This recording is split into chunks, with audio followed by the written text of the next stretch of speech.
evening, primetime partiers. It's primetime party time.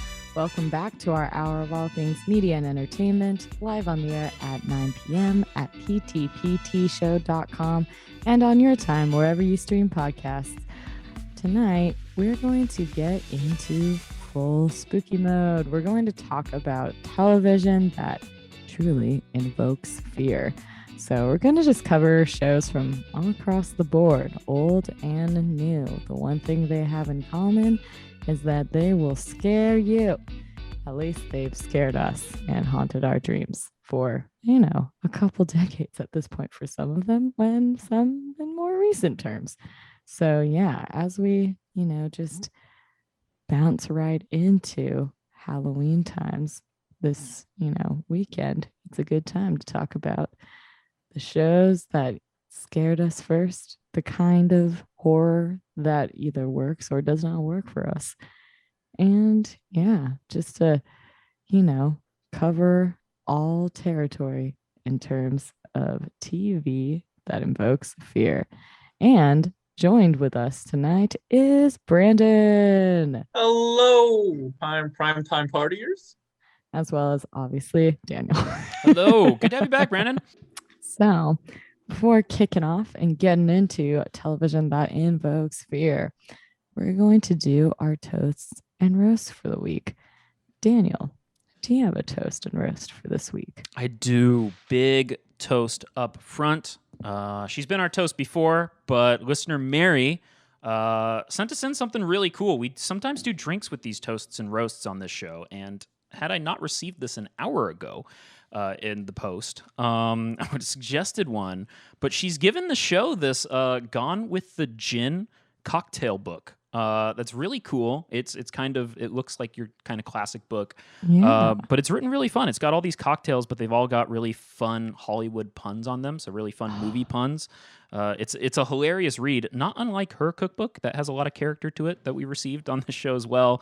But this is really fun because, it puts a fun spin on pretty much every cocktail in here and adds a kind of Hollywood twist to its name and has some fun drinking games to go along with some popular sort of properties and whatnot. And we'll have to kind of give this a go in the future and take some inspiration here. So thank you, Mary, on that. Yes. Proper toast with those in a future episode, perhaps one that is either our pre-New Year's Eve episode or something that ties in with old Hollywood, or why not both? We'll see. Why not both? See. And what's your roast? Okay. This is more of like a evergreen roast. A lot of the primetime community has glasses. I have glasses. I am if you look on pretty much any art asset for primetime party time, I'm the dude with the glasses. And I gotta say, shopping for these things is the worst. I don't know if you two have this experience. Everybody on this episode happens to be wearing some spectacles. It's just an awful experience. I mean, going to the eye doctor is not an awful experience. Got a great place in my hometown that I like to shoot down and go to. And at the end, it's always, they kind of pull out their selections, and I'm like, I trust you, I love you, but I hate all of these. Yes. I hate giving them away for a week because I have not found anything new in several years. I actually just replace my current frames with new lenses all the time. I don't know if anybody does that. I'm sure I've done that before. Likes going for new styles. But yeah, it's and so mainly with this one, I feel like I shouldn't have. I have the not to get too into the weeds on glasses here, but I've got the type that don't what do you call these? What do you call the edges like of the frame? The non-nose bridge. The non-nose bridge. Yeah, is that like what that not is? the no nose pads. No nose pads. Which is very key. As someone who's worn very fashionable glasses with nose pads, like the skin around my nose has suffered greatly. All right. Well, not to call you two out, but yeah, I see that you have the non-nose pads. I see that Brandon has the nose pads. I really like the nose pads. Love to go back to them. These aren't that great with masks. I don't know. Glasses are just they're tough. Like I said, I've bought in 2 pairs. I've renewed these up like 4 times. Just a terrible time altogether. Terrible accessory. We'll get LASIK in the future at some point. But yeah, glasses shopping sucks. I haven't even glasses shopped in like 4 months, and it's my roast tonight. I mean, I will say that I recently had a glasses incident where my spare pair boyfriend of the host, Sean, is going to get a little roasted because he accidentally knocked over my laptop one day from my nightstand. And in doing so, my glasses skid first, and then the laptop landed directly on top of them. So they're so wonky that I'm like, and also part of like the nose bridge came out like just like etched, and I'm like, cool, I'll find those weird pieces of plastic in my feet one day. That'll be a fun journey for me. That's somewhat impressive destruction. Also, yeah, what happened to the edge of mine? Yeah, exactly. That's what we're talking about. But I will say I've had both great and experiences with getting different glasses frames. I do really like that Warby Parker has low nose bridge glasses, and that has been like a game changer for me. They actually stay on my face. Feel intimidated walking into a Warby Parker store. We've got one here in Studio City. We got one in Pasadena. I hate them both. I don't hate them both. Go to the I'm UTC one down here. Okay. Come to San Diego and go to Warby Parker. It's very chill. There's like a boba stand outside. San Diego themed. You just have a nice day. All the vibes. I've gone there just to have them clean my glasses, and they're super chill about it. But yeah, it is nice for convenience. I think the only thing that is a downside for them is, if you like your frames, it pretty much costs the same to replace the glass, like the lenses, as it does to get a whole new set. So that it doesn't exactly incentivize you to keep your frames unless you're really attached to them. That being said, they're also very reasonably priced. So if something happens, like your laptop freak accident smashes your glasses, you're kind of like, well, I guess I shall be replacing. Yeah, well, it's not as bad as the Ray-Ban replacement cost, which is steep. It's steep. Though I do have a pair of Ray-Ban glasses I really like, but they are quite heavy on the face, so I don't wear them that often. They're more like fashionable eyeglasses, but at a certain point they'll be fashionably out of prescription. So that'll come its time. Brandon, do you have a toast and or a roast for tonight? Before we get into that, Warby Parker also has a online model where you just choose 5 glasses and they send them to you, or 5 frames and they send it to you, and you just decide which ones you like. So as someone who doesn't really like the glasses shopping process of going into the glasses store that they treat like a jewelry store, it is very convenient. However, I do like getting a bougier pair of glasses because I think they're worth the investment. Agreed. Yeah, I think I like use contacts a good amount of the time, so I think for me I've gotten to a point of just like, downscaling both so that it's not too much optical spend. But I will also say they do the virtual try on now too, and it's pretty accurate. The virtual try on? Yeah, you just like take your own glasses off. You can selfie, and it will put the glasses on your face. It's great. Okay, maybe that'll help me conquer my glasses fears. Yeah, and then you can screenshot them and like send them to people. I've done that before. I would be like, which one do these look ugly? And sometimes people are like, don't get. Sometimes they're like, Expelliarmus, do not get that frame. Brandon. Yes. Toast and roast. My toast for this week goes out to my friend Rachel, whom I met through my friend Duke, who I went to college with. She is dating him, and I went over to a housewarming party for their new place in Koreatown, which is an excellent place.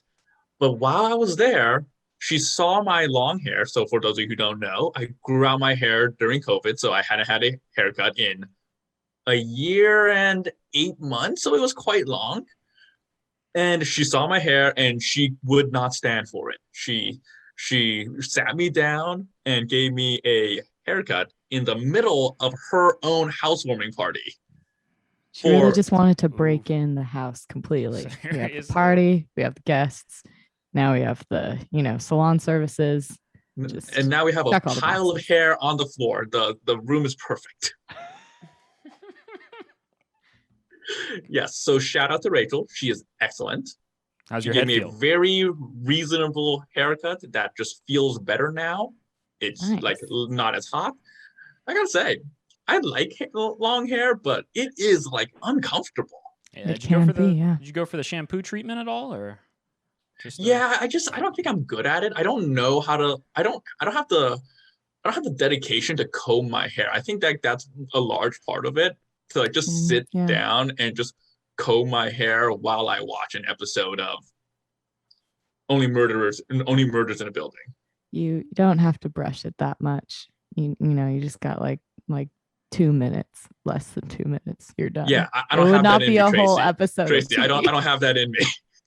I'm not built that way. I was barely- built to shave my head for the first half of my life. I barely brush my hair to give credit. I just mostly part it and then I let it do its thing. And sometimes even then I just kind of like go, it's different today. That's what it wants to do. We just let it do its thing. See, I tried to let it do its thing, and its thing was bad. That also happens. That's why they invented product. It's also why they invented scrunchies and hats. Yep, I don't have that sort of dedication. But going Cover it on up. to my roast for this week is stress-related canker sores. So I hadn't had a canker sore since like high school because for some reason high school was the most stressful part of my life so far. Yes, high school's and stressful. it totally makes sense. I stand by it. High school is very stressful, depending on who you are. Yeah, there was not a stressful day those 4 years for me. But continue. Yes. Daniel And- did high school right, though. Let's let known. I was there. Yeah. So I developed a canker sore on the bottom of my tongue for like a week and a half, and I didn't really know it was an option like as an adult because I hadn't had one in like 10 or 12 years. Sure, it wasn't just like a clogged spit gland.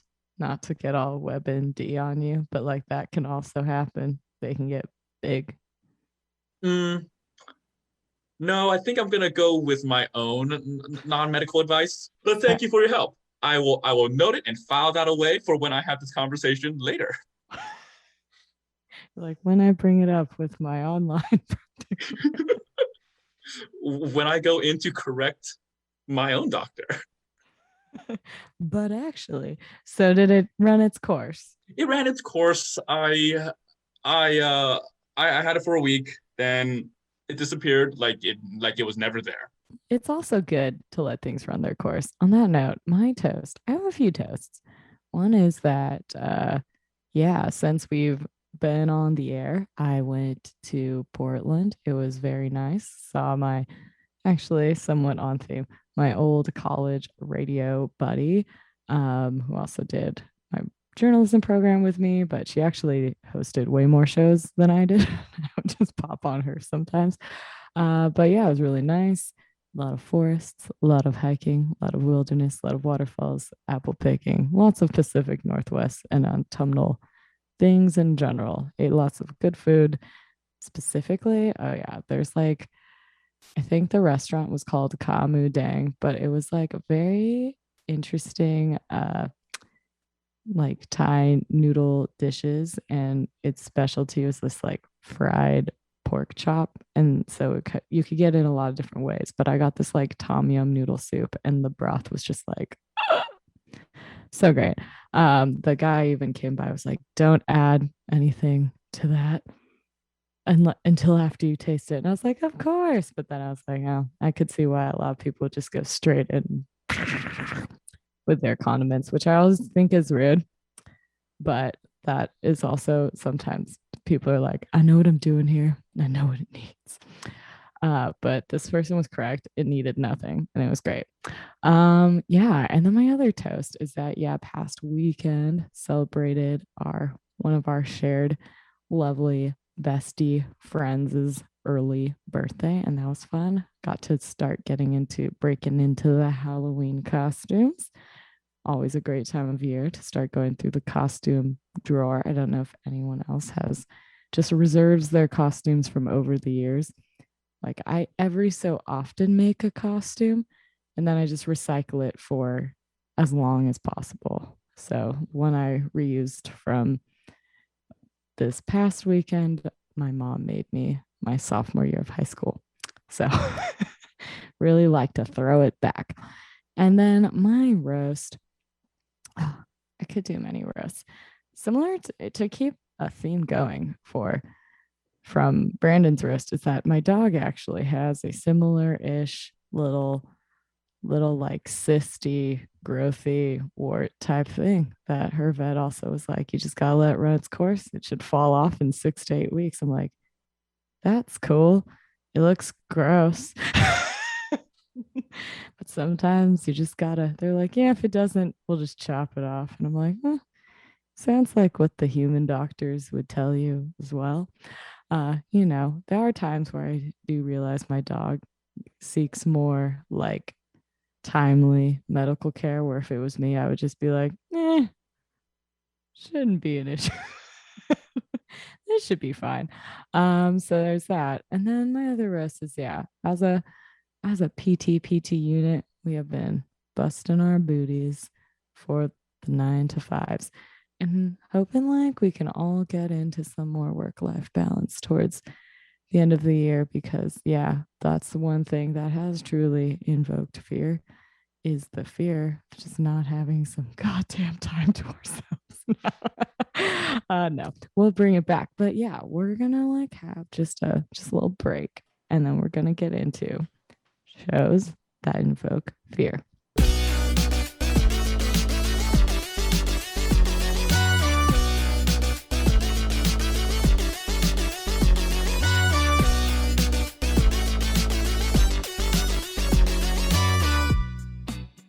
So, shows that invoke fear.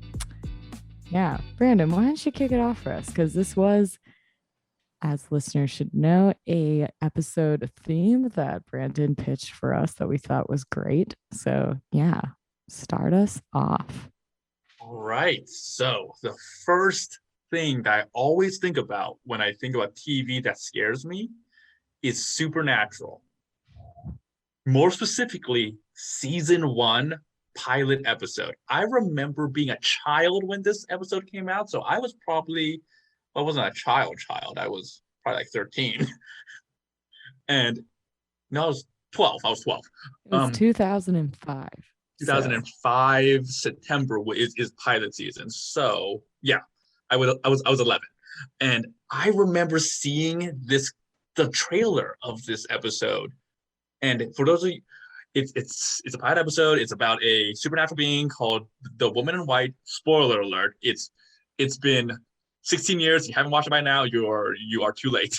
Yeah, it's on Netflix. It's on Netflix. Yes, it's about a ghost who haunts a bridge, and the key scene in just a trailer alone is when one of the characters is driving down the road, and the woman appears on the road, but he's obviously driving too quickly, and he drives straight through the apparition. And you're watching the trailer, and you're thinking, "Oh my God, what was this about?" Then it cuts to inside the car, and she's in the back seat, and that moment lives inside my mind to this day. I remember where I was sitting, and it wasn't even at my home when I saw this. I saw this at my aunt's house in the middle of the day, and it scares me to no end. It scares me so much that in preparation for this episode, I just read the Wikipedia like plot synopsis. I couldn't even watch the episode, and I'm a Supernatural fan. Yeah, I can still visualize that first episode. It is super scary. Like the rest of the show to me, like isn't that scary, but the first season in particular, the pilot, that's kind of the hook of like the show is a nightmare. Like it's great, but also they do horror quite well on Supernatural. Just like it had everything. It had the one thing about horror, not the one thing about horror that I don't like, but like I'm not like a big horror fan to begin with. I am quite scared. I change the channel when there are scary like commercials on. I'm that scared of Oh, stuff. But this episode just like puts me down. It runs a chill down my spine, and I still think about it. For a show that I really do like, I watched it like weekly until the end, like from season one to season, I believe, I think it went 15. like 16 yeah. when it ended. 16? Yes. It's a long one. It's thinking about it now, I definitely understand why people like horror. It's just not for me. I don't like jump scares at all. Jump scares definitely work on me. I will quote from our previous episode surrounding haunted houses that, yeah, if I'm ever in any type of environment where someone can scare you, they really enjoy doing that to me for the reaction. I don't like love it in horror movies. I'm definitely more of a psychological thriller fan. Like grew up on a lot of Hitchcock, and then any shows that are kind of like of that genre that are kind of like there is some, actual there could be actual horror or gory elements, but there's like that side of it as well, like recent shows like You, but also older shows like The Twilight Zone, kind of like a large range in there because some of them are veer into more the mind of a serial killer. Other one is a bit more like, you know, very diversified ways of getting into your mind. But I kind of feel like I like horror in the same way that I'm a foodie with acid reflux. Like, I don't have the greatest internal system for processing horror films and shows, but I also have this weird, like, kind of gravitational pull towards a lot of things that fall into that genre. So, yeah, it's always like I'm not a big fan though of things like I remember watching the recent version of the first part of the It movie, and that freaked me out for like a few weeks. I was like, oh, even though it's like, I don't, when they do a good job freaking you out, like you're like, well done, filmmakers, but also creepy. Also creepy. I also like lived in a college dorm that was allegedly haunted, and we decided to just like watch every scary movie imaginable and the origin movie. So like if there was The Ring, we're like, oh, we have to watch The Ring originally made in Japan. And same with The Grudge. We have to watch all the OGs. And I remember watching this Korean horror movie called Pink Shoes. I think it's called Pink Shoes or Red Shoes. And that one's also really scary too, because you don't really understand, like it takes a while to understand the logic of the like horror and like the curse in that movie. And yeah, so that's like it. People always get confused because I'll be like, oh, I don't like that. But then they'll be like, Tracy, do you want to watch this movie? And be like, yeah. Like, but I thought you don't like horror. I was like, didn't say I don't watch it. Yeah. Just does me dirty sometimes. I'm just rolling the dice. You had, you had everybody, so odds were pretty good. I think I remember this. It was like in the middle of your building, and everybody had brought out like a massive blanket for it with like big couches and stuff, and there were just glass windows around. It was a really interesting vibe. But yeah, I mean, high in numbers. So if people start getting hacked away, like it's like 20. It's definitely more good odds. Fun and less scary to watch those things as a larger group. But I forgot you totally did visit for one. I was randomly there for that. I did not go to that college, but I was randomly there that day. Yep. Every when it once in a while. When it comes to horror, like what scares you more? Like real, like non-supernatural or supernatural?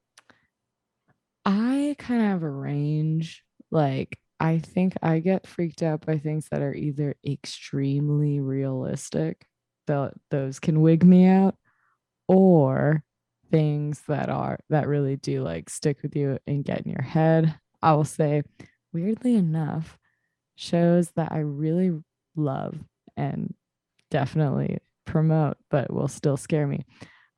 recent shows like Sabrina and Lucifer. And the reason those freak me out is not because they're actually scary on the surface, but because they deal with moral dilemmas and heaven and hell and like existential crisis that I like prefer to not think about, but they really bring to the forefront of your mind. And then when I finish the shows, I'm always like, am I doing this right?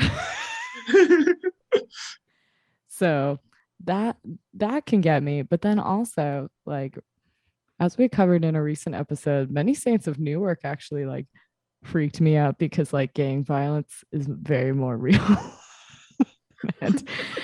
and yeah, like I remember going to bed and being like, Sean takes Chibi on nightly strolls, and this one was like taking a little bit more longer than usual. And I remember being like, oh no, did something happen? It's like in your suburban neighborhood, Trace, very, anything is possible. I will not jinx the universe, but, this is not exactly the same mean streets you were viewing on the film earlier. Right. I mean, serial killers have to live somewhere. This is true. You don't know. Like my dog loves everyone, but every once in a while she will just refuse to say hi to someone, and we've been like, is that person a murderer? Like, can she smell murderers? She's very smart. So like, yeah, we are kind of like, I mean, you never know. So, and we'd rather not find out. So yeah, you just kind of like you have to roll that dice. But yeah, that's kind of where I'm at with those. But yeah, I do, and I mean, I like shows like Dexter, but like that also is kind of bringing about what seems to be somewhat real presence. Someone could be born with this sort of situation. Daniel, what's like the thing that really like gets you? I don't think we've touched on this yet. Animation. Oh yeah. For the most part, like, yeah, okay, like a good jump scare can be a good jump scare. When something in the frame is mismatched with the rest of the frame, if it's moving at a different speed, if it has different rules than the rest of the visual image that we're given, that's when I'm like, whoa, okay. Like that's when I get the chills. That's when I'm kind of like, all right, like, goosebumps all over. I'm going to be thinking about this one for a while. As far as it goes, Cartoon Network Classic did it really, really well as we were growing up. Courage the Cowardly Dog. Yes. Experimented with this all the time. If you go to YouTube and you look at the clips of the different episodes, they actually have quite a few of these. They do some stuff where they actually like impose like live action onto the frame and whatnot. As far as it goes, the one that really did it for me, that kept me up for nights, that I would be terrified when this episode would syndicate when I was a kid, was the King Ramses Return the Slab episode. Oh yeah. And it's when, I forget what the guy's name is. But he basically he takes this sort of like this slab from King Ramses, and he's getting good luck and stuff, but then King Ramses keeps like threatening the house throughout the episode. And if, as I remember correctly, like King Ramses is a 3D model within the 2D frame, and so he moves very fluidly and very weirdly, and he doesn't match the rest of the visual style of the show. I hate that. I hated that when I was a kid, and it still works every single time. It's still a creepy episode. They did a great job, and that's what does it for me. Yeah, Courage the Cowardly Dog was definitely a great example of a show that absolutely freaked me out, but I also loved. Like I would just be like, all right, we got to get through it. We got to watch it. Absolutely. So good. But then I also knew I'd have to chase it. That's my main thing, is like I have to chase horror TV and horror films with almost the equal, like similar to Charlotte from Sex and the City's like ratio of like, it takes double the time of the relationship to get over the breakup. I need double the amount of minutes of horror to be like a nice, warm, like hearty comedy. I'm like sorry. I have to watch like, I don't know, 2-hour horror movie equals 4 hours of Seinfeld. Like that's Wait, can we take a second? I grew up on that race. Wisdom of the half the or twice the time or whatever. That's from Sex and the City, and people were just slinging that around this whole life. Yeah, I can't remember. I thought that was from King of the Hill. No. I heard that from King of the Hill. No, what? I feel like King of the Hill is probably making fun of Sex in the City because that Yeah. feels right. I could see that. Everything about that tracks, but just this knowledge drop is really changing my perception of the world. I also felt like that was very common knowledge, but now I realize it is a very specific area of a very specific show. So that might have been a little niche, but that is how I have to have like a sandwich of content when I watch horror. Though psychological thrillers, I can usually kind of like watch and go to bed. Like one of my friends growing up, and I would always watch like Twilight Zone marathons. I feel like the two episodes I can really think of that consistently freak me out, but I'm always like so impressed by them is definitely the one with the marionette. Like it's just so creepy. You always think those, or am I saying that? No, I said the marionette, but what I meant to say is ventriloquist doll. The one with that, it's just like, it's weird. You always think those things are creepy. This one is just like so creepy. I can still like imagine the doll like in front of me. It's burned in my brain. And like when it starts to like move on its own, you're just like, ah. And it's so well done. I also like give a lot of credit. I love old horror because of how creative they had to be with the lack of effects. And there's so much that's done on the audio side of things. And I know that from like the film score of like The Birds, which is a movie, not a TV show, but that one is one where they like did so many weird, like they just make really unpleasant chords to hear as a human. Like they just pick what is least pleasing to the ear, what like just sets people off. And that kind of gets put in these like jutting ways, the same way like they do with Psycho, where it's like you never see a stabbing. It's just like the way they film it is just repetition in a just really unsavory way. That's like Twilight Zone was more storyline though. Like a lot of it was driven by that and less so the effects. And another episode is, the guy who's like transported into the future kind of, but there's no one there and he's kind of just like lost in space. That might even be the name of the episode. I'm not sure if it's correct, but that one always hits a chord. I say this and I have not yet to watch the revamped Twilight Zone that I think is on it must be Paramount by now, huh? Because the one that like Jordan Peele. I feel like I think it's CBS All Access. Oh, CBS All Access. Okay, because I think CBS was the original era of Twilight. I know. I wasn't so sure how many interesting got though. enveloped into Paramount or not. I was like, I can't remember which networks are on which platforms at this point. They keep trading places. But yeah, that's one where I've always also, regardless of my feelings of horror, I will watch every Jordan Peele movie. They're just so good. I love a layered horror movie that also brings on like a horror show that brings on like actual issues, but then weaves them in that way, which is, if you look at a lot of things like Twilight Zone and then like another area that's kind of like within that, or kind of the precursor to how these kind of situational horror shows came to life, is like before that it was horror radio shows of like the 30s. And so all of these things kind of like usually tap into like a cultural moment and then they kind of change platforms. You're seeing a little bit of a return to that with some of these horror podcasts that have come about that are either full storylines with professional voice actors or just people reading ghost stories. But it's interesting to see this medium kind of blossom in different areas. And you can start with something where it's like black and white and the person's on the plane and it's like, wrapped up within 30 minutes, but it's within this realm that is the Twilight Zone. And then you could grow into now where we have like a whole lot of different things popping up on Netflix. Like I am late to the game. It's almost bad to admit, hosting a podcast that covers television a lot, but I have not yet watched Squid Game. That is apparently would normally be quite a topic for shows that invoke fear. But from what I have received from this show, it sounds like, and Brandon, if you've watched the show, please do chime in. It seems like it falls in a little bit in the middle of being psychological, but also being quite gory and violent. It's moderately gory.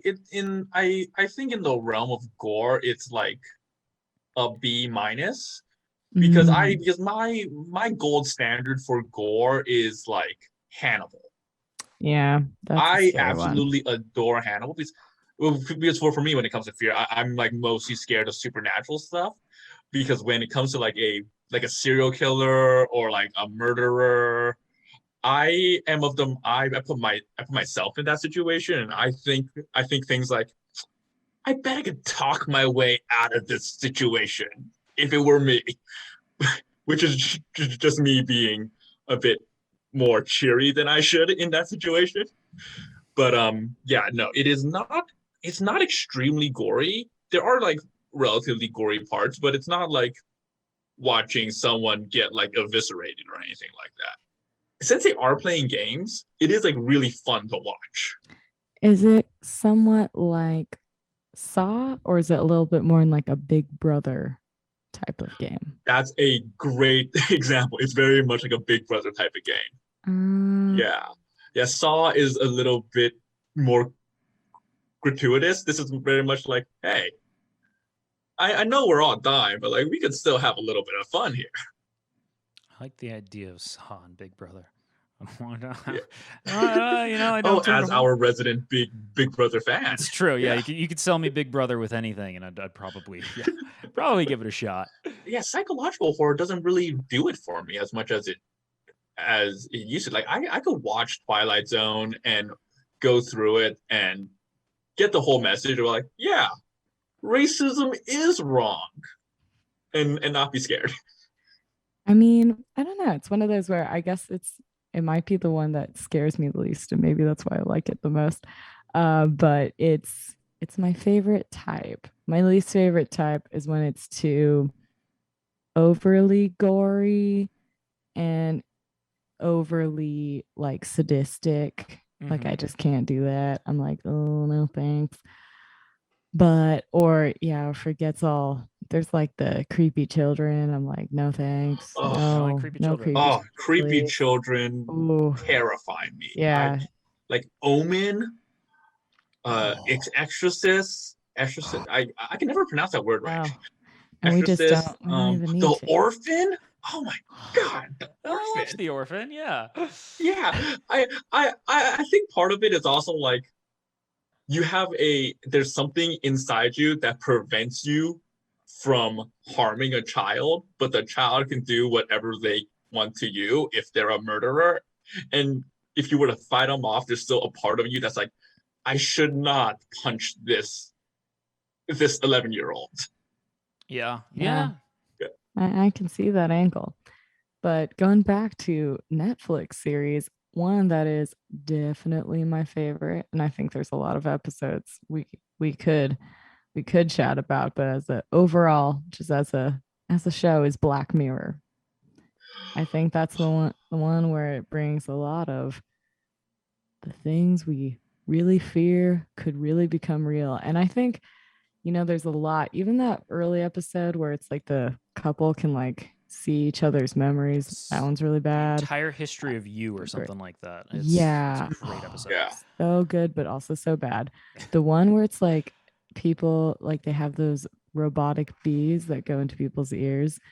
And it's like, if someone decides like they hate you, then like if you get too many unlikes, basically it's like if you got canceled on one of the social media platforms, then all these like robotic bees would come and like destroy you. Not the bees. That one was creepy. I think you might be mixing two different episodes. There is a robotic bee episode, and there is a Yelp for People episode. There is the Yelp for People episode. That one's like a little different, but like, oh no, the bee one is the one where they say online like this person should die.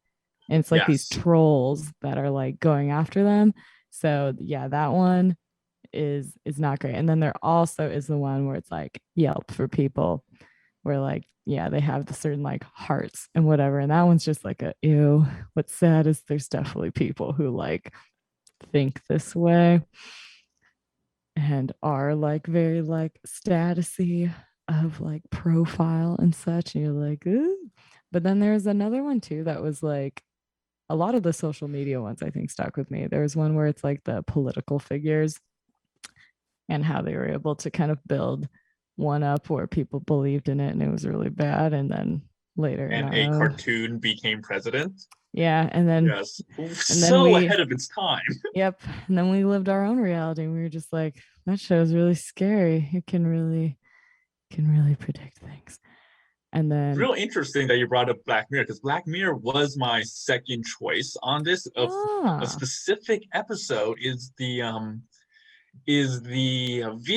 horror video game episode. Oh yes. Which I can't remember what it's called. If someone could look it up while I'm talking, it is about like a horror video game that just finds what you're scared of and puts it in the game for you. So there's like a moderate jump scare in it, which is not like in the realm jump scares. It's perfectly fine. I think it's like a spider with a human face.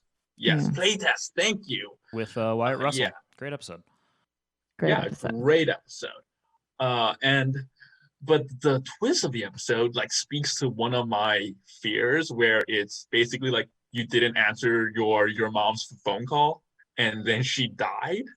Like, that is the fear that I have. That's like on like one of my top fears, and also it's the fear that I like grew up with because my mom would always like tell me that like as a kid, like it's like hey, I'm gonna die one day. It's like I'm still 6 though, right? It's like, yep. It's like, okay, I would really not like this burden on me. Yeah, I just grew up with this fear, and this episode like really like put it into like a more tangible source. Yeah, it also reminds me of a horror movie that freaked me out for a while that was called Stay Alive, based on the video game. And I think the funny part is like I think Frankie Muniz is in it. But yeah, it just freaked me out. It was one where it's like if you like died in the video game, then like the creature would come and like actually try to murder you in real life. Now it's just like freaked me out in middle school. And it was one of those where it's just like always got to have somebody keep me company, all lights on. And you know, I still think about that movie and go, it's fucking creepy. It's, you know, there's nothing. Sorry, I've made this episode officially explicit, but it is horror. And I mean, we've never been a G-rated podcast. I don't know why I apologize for this, but people ask all the time, like as if we're like Ned Flanders all the time. They're like, "Oh, can we cuss on this?" Like, golly gee, and I'm like, "No, yeah, of course." But yeah, that's a good one. And Daniel, is there any shows that come to mind to you, or episodes of Black Mirror, since we're on it? Black Mirror? No, not really. I mean, like, there's like the visceral kind of fear that we've been talking about with a lot of these, where it's just like physical incapability, I guess, when you're confronted with something was threatening. And then there's like these great episodes of Black Mirror that, you know, make you afraid to kind of go out in the world, I suppose. Yeah, that's kind of true. Like the entire history of you is sort of just like, oh God, like, you know, like 1, you know, like what do I have to look forward to? And 2, you know, is any of this shit worth it? And I feel like that kind of like slides more into like a general paranoia realm that's somewhat different than fear. Like I keep going to like the thought I had leaving the theater of Gone Girl, and it's like, oh no, I don't trust anyone. I'm not fearful of anyone. I'm fearful of the contract I now have with like the world and the people around me. I don't know that. Yeah, I think it's different in that way. Something that I do find fun though is I love to hear stories like creepypastas online of people interacting with, and the scary stories that come from that. Those are kind of fun. I don't know any in television, but for example, there's this one I'm trying to look up. if you guys ever played like the old school Pokemon games, like the first Oh, yeah. generation of Pokemon, there's this place called Lavender Town. Yes. Where all the Pokemon die, basically, and there's this tower of their Yeah. graves, and there's this like really like it's an 8-bit theme song for the town, but it's like this really like sad kind of creepy theme song. And when we were teenagers online, there was this sort of like beta Lavender Town theme going around, and there was this whole like story about it where it's like, oh, we play tested this with a bunch of kids and the kids went home and died, so they couldn't put this song in. And so you listen to this and it's like, that's great because I don't know, I doubt the story happened, and honestly it's probably a remix someone made in like 2010. I'll have to go look that up. But yeah, I don't know, that kind of stuff is like really fun, like the Link was dead the whole time, cartridge story, creepypasta. I don't know if those exist for television. But yeah, that's like the other thing, I guess, in the media like realm that gets me. Otherwise, yeah, it's still just the animation. I think everything else comes from like a different type of paranoia that's less fearful. Yeah, I think one of my favorite kind of mix of comedy and horror that is television and has gone on for actual decades would be the Treehouse of Horror Simpsons episodes. These are classics. And what's really nice, not to just be like a free ad for Disney Plus, but what's nice about Disney Plus is that they have like during Halloween, and I did this last year and this year, they create a whole section of all the Treehouse of Horror episodes. Usually just kind of rewatch them. I do the same thing with like holiday and Christmas episodes of The Simpsons because I do think like their holiday dedicated episodes are like my faves. Like can't go Christmas without watching Mr. Plow. It's like one of my favorite episodes of television ever. Strong statement. Stand by it. But yeah, that's one that I always like to go back to because they kind of do a nice like mishmash of like, whatever is either trending in horror that year or kind of throwbacks to like classics with, the Springfield twist on it. Yeah, the Treehouse of Horrors have definitely exposed me to horror. As someone who doesn't like horror, it exposed me to like classic horror that I would have not gone into trying to find out. This isn't really horror. This is more like post Neo apocalypse. It's like they did an episode about Soylent Green. That's really good. Where the school staff is eating children. Yeah, and they do things like ones on like The Shining and like different things like that where I would have not necessarily gone out and watched that because I also grew up in a household where my parents didn't really like horror other than Hitchcock. So that was something where it's like, yeah, I was gonna have to go like discover that on my own. But you always have that friend who's like, let's watch every like Halloween movie. And then you're like, oh yeah, these are scary. But Treehouse of Horror, I think, is a good gateway into fearful television because they are still scary, but then they also are still Simpsons. So, They are really funny. There's a set somewhere where it's like groundskeeper Willie dies in every vignette, and it's yes. excellent. And one of them he gets killed by Maggie, and Maggie speaks in a very deep voice saying, "This is indeed a very disturbing universe." That cracks me up every time. They're good. They're really good. And yeah, I think we're like, we might have covered a lot of ground for TV that invoked fear. Do we have any final thoughts on horror television? Any final themes that we don't think we've covered? Did anyone ever watch R.L. Stein the Goosebumps, the TV series? I didn't. I actually think Sean did. There is one that's really scary about ventriloquist dolls. It's like Night of the Living Dummy, and it is like really unnerving. They make a very scary dummy. Yeah, I think the other show I could think of, but there's not much to say on it, is like I think ABC Family, now Freeform, used to have those like shows where they were like ghost hunters. But I can't even think of them as scary now because of the Kroll show where they had like ghost hunter. You know what scares the shit out of me? What? It's like not TV at all. It's like one of the early photographs. It's like Abraham Lincoln, but it's not like his regular like $5 bill photo. It's the one where he's kind of like off to the side, his hair's down, he looks lanky as Yeah. hell. He's like staring into the camera. You guys ever seen that one? I don't know that I have, Maybe, but It's but fucked up. old timey stuff like that does scare me. Yeah, like just watching like old like 1800s footage. Like you guys like aren't only dead, you've been dead. Yeah, it's scary because it reminds you of time. Yeah. No, And time is scary. Yeah, no, totally. Yeah. Going back to film school, like all the Lumieres or the films and whatnot, like I stole them all. And sometimes I'll queue them up when I just want to freak myself out. Like it's weird shit, Yeah. just like in someone's backyard in France, like 130 years ago. Ugh. Yeah. I also feel like what scares me more about some scary movies is that someone came up with it. Yeah, that's true. You know, write what you know, I guess. Right? So like, yeah, there's especially like really like creepy or gory ones. Like I even remember saying that as like a 13-year-old where I went to my mom's like, what freaks me out, this came out of someone's mind. Someone's mind thinks about this shit. Yeah. That's Even though I feel like I've had some nightmares where I'm like, you could probably make that into a movie. Like maybe somebody's just really repurposing their bad dreams and be like, what I can do is make some great cash, some sweet cheddar from this.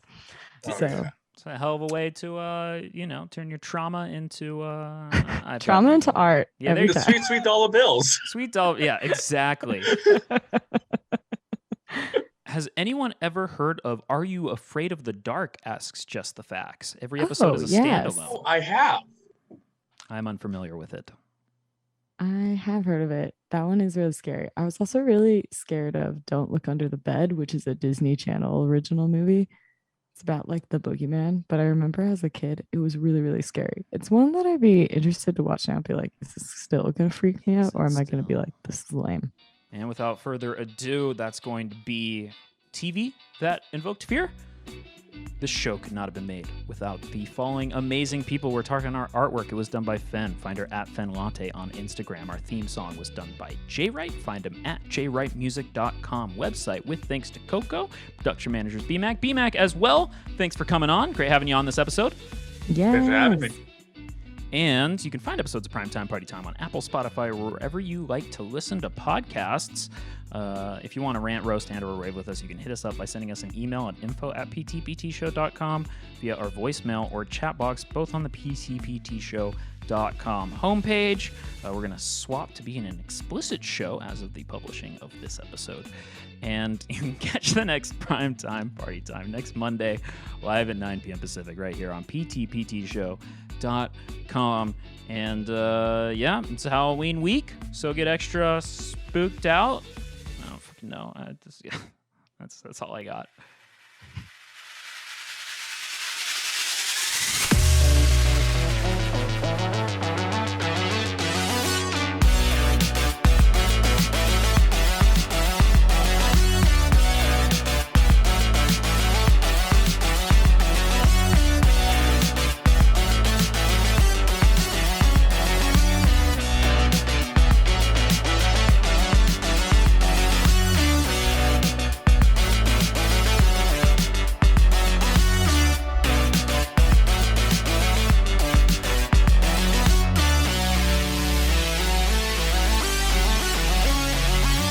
Tracy, you said that you don't go Christmas without watching Mr. Plow. I personally don't go one without watching all of the other reindeer, but that's beside the point. Have you done your October Buffy the Vampire rewatch that you say you do yearly? Oh, I haven't begun it yet, which I know is late in the game, but For a 7-season show? It's happening. You're ambitious. I definitely don't finish it by Halloween. Okay. I more just okay. like begin it in Halloween because it takes a few months.